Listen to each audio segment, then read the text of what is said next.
got damaged from the other day, and they welded it up temporarily, but it was real wobbly. So he had a spare, so we're in the process about midway through.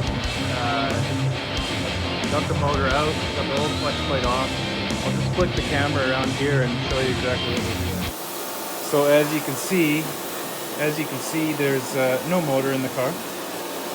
It actually isn't that bad pulling it out. Just, you know, deal with your electrics and make a big mess on the floor with the pulling the radiator out and everything. But once you pull it out, we pulled the old flex plate off, and as you can see, it's got some fresh welds that were done in the car, so we're just rotating the motor and welding opposite sides. But with this material being so thin, it was wobbling pretty bad the other day when we were at the track, and so we decided that it was probably a best idea to change it out with this one, which is not wobbly and hasn't been welded in somebody's shed.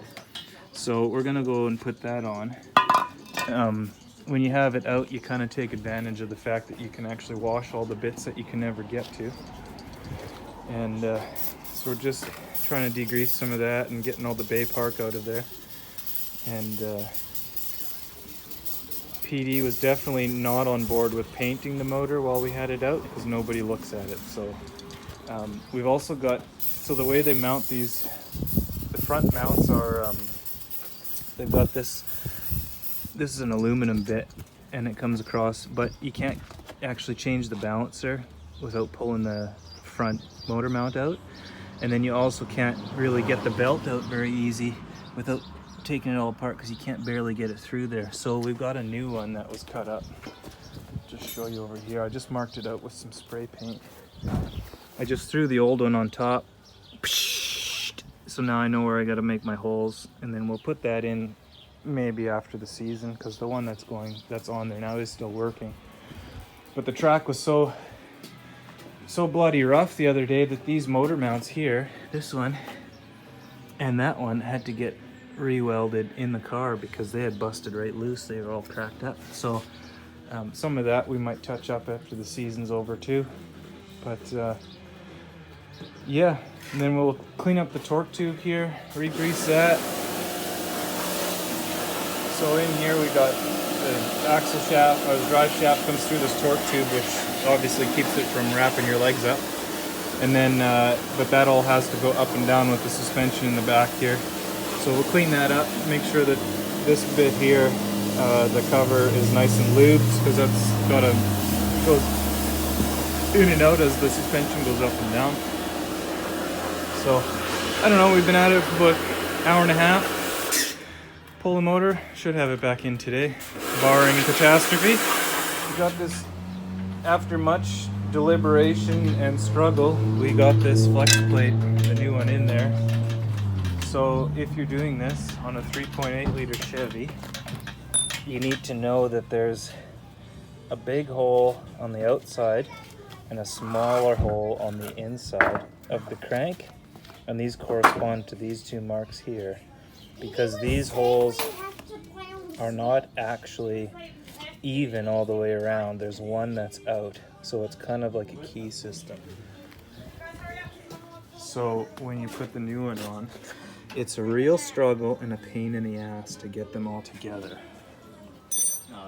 So occasionally when you use wheel rims for jack stands, you lose your 9/16 in them, and then you go fishing.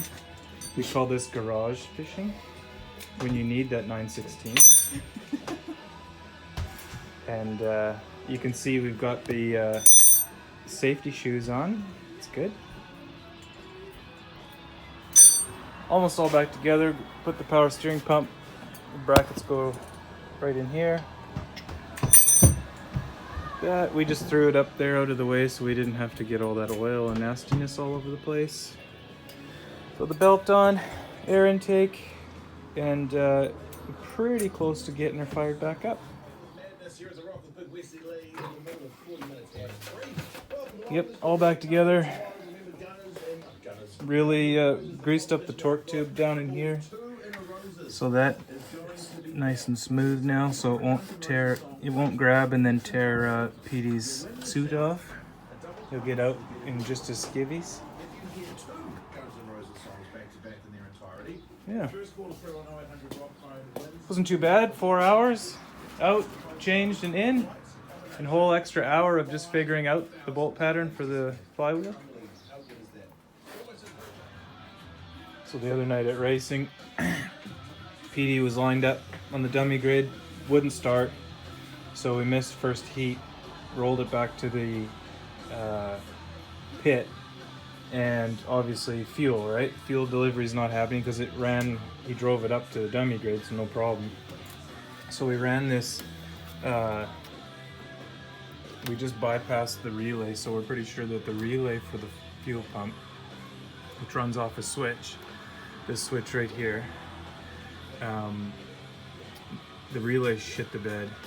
So we bypassed the fuse and everything, which went straight to the power, to the pump. Tested it, and the pump was still good, so now it just runs off the kill switch. We got to switch out that relay there so it's back on the fuel shut-off switch, but I mean, it is functioning the way it is because it's on the main kill switch. And then that's when we also noticed that the flywheel was real wonky, and so that's what spawned the whole event. All done. Body panels can go back on. Next race is on the 29th, Bay Park, so it'll be really rough, and we'll have to fix everything again 2 weeks from now. That's one project done. We've got a few things on the list for next time, and don't forget to like, subscribe to the channel.